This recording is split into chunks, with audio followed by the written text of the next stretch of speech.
Stroke হলো একটা রক্তনালীর রোগ। যখন আমাদের ব্রেইনের রক্তনালী ছিঁড়ে যায় অথবা রক্তনালী কোনো কারণে ব্লক হয়ে যায়, আমাদের হেমোরেজিক স্ট্রোক হয় অথবা ইসকেমিক স্ট্রোক হয়। অর্থাৎ রক্তক্ষরণজনিত স্ট্রোক অথবা রক্ত সরবরাহ কমে যাওয়ার জন্য স্ট্রোক। এই দুই ধরনের স্ট্রোকই সাধারণত বেশি।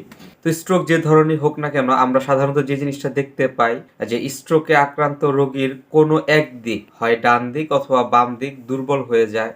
কারো দুর্বল হয়ে যায়, কারো একদম মানে অবশ হয়ে যায়, কেউ একদম নাড়াতে পারে না। দেখা যাচ্ছে কেউ হাত পা অল্প অল্প নাড়াতে পারে, কেউ একদম নাড়াতে পারে না। কেউ কথা পুরোপুরি বলতে পারে না, কেউ অল্প অল্প বলতে পারে, আবার কেউ মোটামুটি বলতে পারে।